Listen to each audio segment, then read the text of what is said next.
Good morning student. मैं आज आपको जर्नल एंट्री का प्रोफार्मा एक्सप्लेन करूंगा।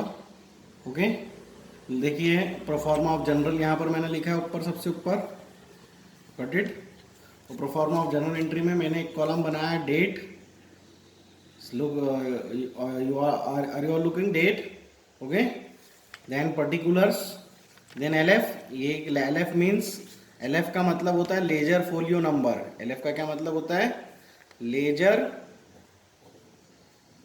Folio number. यानी कि हम अगर कोई ट्रांजैक्शन बनाते हैं तो हर अकाउंट का एक लेजर क्रिएट होता है, तो उसका अपने को नंबर क्रिएट करते हैं। जब अपन पूरा अकाउंटिंग आगे जनरल ट्रांजैक्शन समझेंगे, जब अपन समझेंगे कि लेजर फोलियो नंबर भी क्या होता है। फिर एक कॉलम है आपका डेबिट अमाउंट। यहाँ पे रुपीस का सिंबल मैंने बनाया। रुपीस का सिंबल आप लोग की जानकारी के लिए इस तरीके का बनता है। रुपीस का सिंबल ये देखिए, गॉट इट, ये rupees, debit amount and credit amount. ठीक है, डेबिट क्रेडिट कंसेप्ट मैंने आपको एक्सप्लेन किया था। मैंने उसके लिए आपको वीडियो लिंक भी 2-3 भेजे मैंने आपको, जिसमें मैंने बताया था debit the receiver, credit the giver. Business में आने वाली चीज को डेबिट बोलते हैं, जाने वाली चीज को क्रेडिट बोलते हैं। ओके ना, तो यह प्रोफार्मा है। ठीक है, इस प्रोफार्मे में आप अगर देख रहे हैं तो टोटल कॉलम कितने हैं? 1 2 3 4 5। ओके, डेट कॉलम में हम जो ट्रांजैक्शन की डेट होती है, जिस डेट को ट्रांजैक्शन होता है, ओके, वो डेट हम लिखते हैं। पर्टिकुलर में हम जर्नल एंट्री बनाते हैं। ओके, एलएफ में अभी हम कुछ नहीं लिखेंगे। डेबिट में हम डेबिट का अमाउंट डेबिट साइड में लिखते हैं और क्रेडिट का अमाउंट हम क्रेडिट साइड में लिखते हैं। लेकिन जब भी हर एंट्री बनाएंगे तो एक अमाउंट डेबिट साइड आएगा और एक अमाउंट क्रेडिट साइड आएगा। मतलब आपका डेबिट क्रेडिट साइड हमेशा क्या रहेगा? इक्वल होगा। Got it. जैसे फॉर एग्जांपल मैं आपके सामने एक जर्नल एंट्री मैं आपके सामने लिख रहा हूँ। ठीक है, और फिर उसकी एंट्री कैसे बनेगी वो आपको बताता हूँ। जैसे started business with cash rupees 10,000। Business कैसे स्टार्ट किया है? कैश से स्टार्ट किया है। तो obviously concept, according to the concept, आपके पास में कैश आ रहा है और कैपिटल, दूसरा बिजनेस स्टार्ट करते हैं तो कैपिटल आपकी लाइबिलिटी क्रिएट करता है। ठीक है, तो और अगर अपन इसमें डेट डाल दें, जैसे सपोज इसमें मैंने 1 अप्रैल 20 डेट भी डाल दी। ठीक है, तो अब अपने को डेट कॉलम में जब आएंगे तो यहां पर हम लिखेंगे 2020 1 अप्रैल। हमने बिजनेस स्टार्ट करा कैश से, तो जो बिजनेस में चीज आई क्या आया? Cash account, debit 2।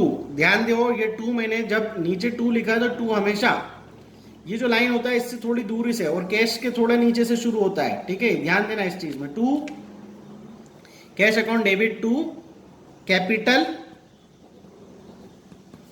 अकाउंट। कितने रुपए का ट्रांजेक्शन था आपका? 10,000 रुपीज। ये देखिए डेबिट में 10,000। ठीक है, और ये फिर क्रेडिट में भी 10,000। ध्यान देना अमाउंट किस तरीके से लिखा है। जब डेबिट में मैंने अमाउंट लिखा है तो क्रेडिट वाले साइड पर मैंने डैश बना दिया है, और जब क्रेडिट में अमाउंट लिखा है तो डेबिट वाले साइड पे डैश बना दिया। मतलब ये जो 2 दिख रहा है, इस 2 का अमाउंट हमेशा कहां जाएगा? क्रेडिट में। और जहां पे डेबिट लिखा है इसका अमाउंट हमेशा कहां पे लिखा आएगा? डेबिट में। 2 शोज क्रेडिट हियर। ओके, अच्छा, इसके नीचे क्या होता है? नरेशन लिखी जाती है। जो ब्रैकेट मैंने बनाया इसमें मैं नरेशन लिखूंगा। तो नरेशन क्यों लिखी जाती है? जो ट्रांजेक्शन, जैसे सपोज अभी ये ट्रांजेक्शन अपने सामने है कि हमने बिजनेस स्टार्ट करा। ठीक है, बिजनेस स्टार्ट करा कैश से 10,000, तो हमें पता पड़ गया ट्रांजेक्शन क्या है क्या नहीं।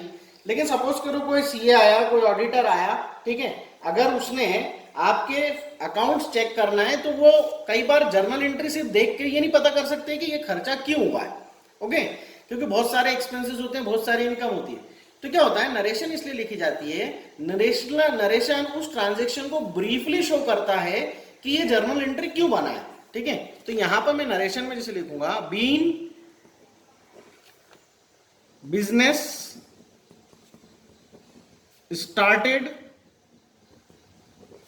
विथ कैश, और यहां पर इस पे नीचे लाइन आ जाएगी। ना स्टूडेंट, ट्रांजेक्शन नंबर 2 में मैं इसी ट्रांजेक्शन में एक छोटा सा चेंज कर रहा हूं। ठीक है, अपन इसको क्या कर देंगे, 1 अप्रैल की बजाय 2 अप्रैल कर देंगे। ठीक है, 2 अप्रैल 2020 स्टार्टेड बिजनेस विथ कैश ₹10,000, यहां तक सेम है, कॉमा स्टॉक से भी बिजनेस शुरू करा ₹20,000, कॉमा बिल्डिंग से भी बिजनेस शुरू करा ₹30,000। ठीक है, अब क्या करा अपन ने, 3 चीजों से बिजनेस शुरू करा, started business with cash ₹10,000, stock 20,000, building 30,000। 3 चीजें बिजनेस में आई, अब एक कैश आया, एक स्टॉक आई, एक बिल्डिंग आई, और तीनों से अपन ने क्या स्टार्ट करा, बिजनेस। तो बिजनेस स्टार्ट करने के लिए क्रेडिट किसको करते हैं, कैपिटल। तो डेट में अब मैं लिखूंगा यहाँ पे 2 अप्रैल 2020, मैंने ऊपर ऑलरेडी लिखा है, इसलिए सिर्फ क्या लिख देंगे अब अपन, 2 अप्रैल। ठीक है, अब यहां पर अपन लिखेंगे कैश अकाउंट डेबिट, जो 3 चीजें आई है, स्टॉक अकाउंट डेबिट और एक बिल्डिंग भी आई है, building account debit to capital. अब आपको वापस से डेबिट का अमाउंट डेबिट में लिखना है। कैश कितना था, मैंने अभी ट्रांजैक्शन में बताया था, कैश 10,000 रुपए था। स्टॉक मैंने ट्रांजैक्शन में बताया था 20,000 रुपए था। बिल्डिंग मैंने ट्रांजैक्शन में बोला था 30,000 रुपए था। जब जब डेबिट में अमाउंट लिखेंगे तो क्रेडिट में मैंने क्या बोला है, डैश आना है। ठीक है, अब अमाउंट किसकी लिखनी है, टू कैपिटल, इसकी क्रेडिट में अमाउंट लिखेंगे तो डेबिट में क्या आना है, डैश।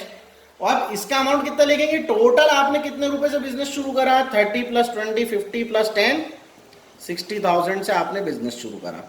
तो नॉर्मली हर बार जो पहली एंट्री, अगर नया बिजनेस होता है तो बिजनेस स्टार्ट करने की एंट्री होती है, वो एंट्री हर बार इसी तरीके से बनेगी। Got it.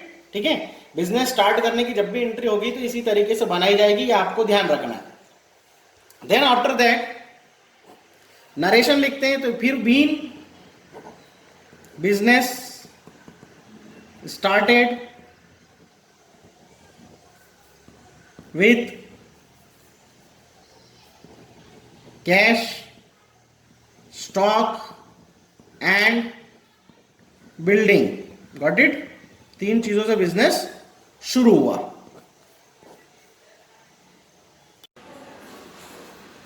So student, we have done 2 transaction. Okay, मैंने आपको बताया कि बिजनेस स्टार्ट करने के हमेशा ट्रांजेक्शन इस तरीके के होंगे। आप जो भी जर्नल एंट्रीज देखेंगे, जो भी क्वेश्चन देखेंगे, तो उसमें सबसे पहला ट्रांजैक्शन आपको बिजनेस स्टार्टेड विद कैश हो सकता है, या business started with different asset, जिसमें स्टॉक है, बिल्डिंग है, फर्नीचर है, मशीनरी है। तो जितनी भी चीज़ों से बिजनेस स्टार्ट होता है ना, वो सब डेबिट हो जाती है। और बिजनेस स्टार्ट होने के कारण आपकी कैपिटल क्रिएट होती है, लाइबिलिटी क्रिएट होती है, इसलिए आपकी लाइबिलिटी क्या हो जाता है, क्रेडिट हो जाता है। सारी चीज़ें डेबिट और लाइबिलिटी क्रेडिट। Got it. अब मैं आपके सामने कुछ ऐसे ट्रांजेक्शन लूंगा, ठीक है, जिसमें हम माल खरीदते हैं, जैसे माल खरीदते हैं या माल बेचते हैं। तो पहले माल खरीदने से रिलेटेड ट्रांजैक्शन, गुड्स परचेस करने से रिलेटेड ट्रांजैक्शन, काय से रिलेटेड है, गुड्स कर परचेस करने से रिलेटेड, यानी कि माल खरीदने से रिलेटेड। ठीक है, तो इसमें 3 तरीके के ट्रांजैक्शन हो सकते हैं। नॉर्मली जो आते हैं हमेशा 3 तरीके के ट्रांजैक्शन आपको देखने को मिलते हैं। जैसे एक तो लिखा होगा क्वेश्चन में, गुड्स परचेस्ड, क्या लिखा हो, गुड्स परचेस्ड एक, या फिर ऐसा लिखा हो कैश परचेसेस। ठीक है, या फिर ऐसा लिखा हो cash goods purchased from A for cash. 3 तरीके मैंने बताया आपको, 1, 2 और 3। अगर आप तीनों में देख रहे हैं तो तीनों में, एक में लिखा है गुड्स परचेस, एक में लिखा है कैश परचेसेस, तीसरे में लिखा है goods purchase from A for cash. मैंने 3 चीजें बताई यहाँ पे पहले में ही, कि तीनों कंडीशन में माल खरीदा है। पहली कंडीशन में माल खरीदा, लिखा गुड्स परचेस, माल खरीदा। दूसरी कंडीशन में कैश परचेसेस, यानी कि नगद माल खरीदा। तीसरी कंडीशन में कैश गुड्स परचेस फ्रॉम ए से माल खरीदा, लेकिन आखिरी में एक लाइन ऐड हो गई फॉर कैश, यानी कि तीनों ही कंडीशन में। गुड्स परचेज वाले केस में इन्होंने कैश नहीं मेंशन किया, लेकिन जब कैश मेंशन नहीं किया है तो सिंपल सी चीज है, अगर आपने किसी से माल खरीदने का होंगे और उस पर्सन का नाम नहीं लिखा होता है जब, तो हमें ट्रांजैक्शन को क्या मानना होगा, कैश। ठीक है, तो तीनों ही कंडीशन क्या शो कर रही है, अपन ने नगद माल खरीदा। अब यदि अपन जर्नल एंट्री में जाते हैं तो आपने क्या करा, माल खरीदा, माल खरीदने से आपके पास में बिजनेस में आया क्या, व्हाट कम्स इन, गुड्स आया, गया क्या, व्हाट गोज आउट, ठीक है, रूल के अकॉर्डिंग गया क्या, व्हाट गोज आउट, तो क्या गया, कैश। तो अब अपन आते हैं, अगर इसको ट्रांजेक्शन को मान ले 3 अप्रैल अपन ने नाम दिया, तो पहली चीज तो अपने पास में गुड्स परचेस किया, तो परचेसेस अकाउंट एक नया ओपन होगा, परचेसेस अकाउंट डेबिट टू, अपन ने नगद माल खरीदा, टू कैश अकाउंट, यहां पे been narration been cash goods purchased, ये नरेशन हो गई, बीन कैश गुड्स परचेस्ड, ये आपने नरेशन की लाइन भी खींच दी। अब सपोज करो अपन ने 10,000 रुपए का माल खरीदा होगा, तो अपन ने 10,000 डेबिट और 10,000 क्रेडिट, ठीक है। तीनों जर्नल एंट्री में ध्यान दीजिए, purchase account debit to cash, जो मैंने आपको तीन तरीके बताए यहां पर, गुड्स परचेज या फिर कैश परचेसेस या फिर goods purchase from A for cash. तीनों कंडीशन में हम माल खरीद रहे हैं 10,000 रुपए का, और तीनों कंडीशन के लिए एंट्री सेम है, purchases account debit to cash account ₹10,000, got it. अब ऐसे ही अब कंडीशन थोड़ा सा चेंज करते हैं, अब अपन ने लिखा क्रेडिट गुड्स परचेसेस या फिर क्रेडिट परचेसेस, क्रेडिट, यहां पे एक वर्ड नया आया है क्रेडिट, या फिर अपन एक और लेते हैं, गुड्स परचेस्ड फ्रॉम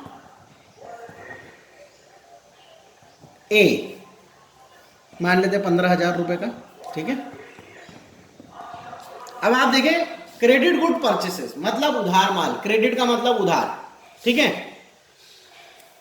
और गुड्स परचेस फ्रॉम ए, इसका मतलब भी अपन ने याले ट्रांजैक्शन में तो स्पष्ट कर दिया कि उधार माल खरीदा, याले ट्रांजैक्शन में परचेस करा अपन ने ए से, अपन ने किससे माल खरीदा, गुड्स परचेस फ्रॉम ए 15,000।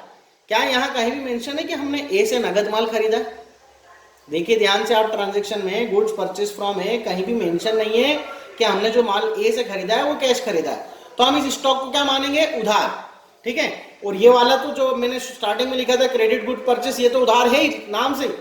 तो दोनों कंडीशन में एंट्री अलग अलग बनानी है। एक में अपन ने को ये नहीं मालूम है, सेकंड जो मैंने क्रेडिट गुड्स परचेसेस बताया ना, इसमें ये नहीं पता है किससे खरीदा है, सेकंड वाली कंडीशन में ये पता है किससे खरीदा है। तो देखिए दोनों कंडीशन में मान लेते हैं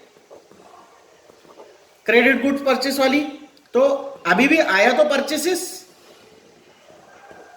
अभी भी क्या आया, परचेसेस, लेकिन अब पैसे किसको देना है वहां पे मेंशन तो है ही नहीं कि किसको देना है। तो to creditors account been credit purchases, ठीक है, अमाउंट 15,000 था। दूसरा मैंने उसी में क्या बताया कि उधार माल खरीदा किससे, ए से, तो आप परचेस अकाउंट डेबिट,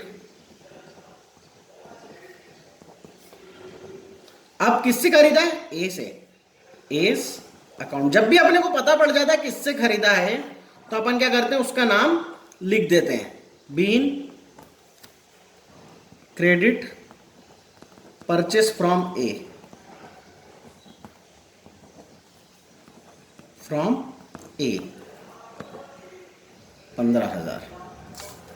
तो देखिएगा आपने क्या समझा इसमें, अपन ने दोनों केसेस अपन ने जो यहाँ पे देखे फर्स्ट और सेकंड में, एक में वो बोल रहा है कि आपने नगद माल खरीदा था, फर्स्ट वाले में गुड्स परचेस करा था, लेकिन ये नहीं बोल रहा था किससे खरीदा था, तो हमने क्या एज्यूम करा था, कैश खरीद लिया था, इसलिए अपन ने एंट्री क्या बना दी थी, purchase account debit to cash, ठीक है।